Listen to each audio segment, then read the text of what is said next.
Hello friends, welcome to our channel. 2025 లో launch అయిన best curved display and highest battery capacity ఉన్న mobile phones ఏంటో నేను ఈ వీడియోలో చెప్తాను. ఒక 5 మొబైల్స్ గురించి చెప్తాను. ఈ 5 మొబైల్స్ లో మనకు కావాల్సిన curved display and highest battery capacity ఉన్నాయి. సో వీడియోని ఎక్కడ స్కిప్ చేయకుండా ఎండ్ వరకు చూడండి. లాస్ట్ లో చెప్పే మొబైల్ అయితే చాలా హై బ్యాటరీ కెపాసిటీతో ఉంటుంది. ఇప్పటి వరకు అంత హై బ్యాటరీ కెపాసిటీ అయితే ఏ మొబైల్ కి లేదు. సో వీడియోని ఎండ్ వరకు చూడండి. ఆ 5 మొబైల్స్ ఏంటో నేను చెప్తాను. దానికంటే ముందు ఈ వీడియో మీకు ఇన్ఫర్మేటివ్ గా అనిపిస్తే ఓ లైక్ కొట్టి వీడియోని షేర్ చేయండి.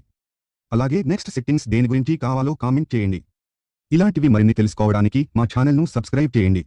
ఓకే ఫ్రెండ్స్, ఫస్ట్ మొబైల్ వచ్చేసి Oppo Find X8 Pro. ఈ మొబైల్ కర్వ్డ్ AMOLED డిస్ప్లే తో వస్తుంది. ఈ మొబైల్ బ్యాటరీ వచ్చేసి 5910 mAh వరకు ఉంది. అండ్ సెకండ్ మొబైల్ వచ్చేసి Motorola Edge 60 Pro. ఈ మొబైల్ కూడా కర్వ్డ్ సూపర్ HD డిస్ప్లే తో పాటు మంచి బ్యాటరీ బ్యాకప్ తో వస్తుంది. ఈ మొబైల్ బ్యాటరీ వచ్చేసి 6000 mAh వరకు ఉంది. అండ్ థర్డ్ మొబైల్ వచ్చేసి Oppo నుండి Find X8 Ultra. ఈ మొబైల్ కి కూడా కర్వ్డ్ AMOLED డిస్ప్లే ఉంది. అండ్ ఈ మొబైల్ ఫోన్ బ్యాటరీ వచ్చేసి 6100 mAh వరకు ఉంది. అండ్ ఫోర్త్ మొబైల్ వచ్చేసి చాలా మంచి మొబైల్ అండ్ బ్యాటరీ బ్యాకప్ కూడా చాలా ఎక్కువగా ఉంది. సో ఒక్కసారి చార్జ్ చేస్తే 2 days వరకు చార్జ్ చేయాల్సిన అవసరం ఉండదు. ఇంత మంచి మొబైల్ ఫోన్. సో ఇది రియల్మీ అయితే తీసుకొచ్చింది. ఆ మొబైల్ నేమ్ వచ్చేసి Realme 15 5G. ఈ మొబైల్ లాంచ్ అయ్యి 2 days మాత్రమే అయింది. 24 జూలైకి అయితే లాంచ్ అయింది. ఈ మొబైల్ కి కూడా కర్వ్డ్ AMOLED HD డిస్ప్లే తో పాటు 7000 mAh బ్యాటరీ వస్తుంది. సో ఫ్రెండ్స్, ఈ మొబైల్ కన్నా బ్యాటరీ విషయంలో చాలా మంచి ఫోన్ అనేది ఒకటి ఉంది. ఆ మొబైల్ ఏది అనేది చెప్తానా. So friends, fifth and last number mobile ఇది. ఈ మొబైల్ బ్యాటరీ వచ్చేసి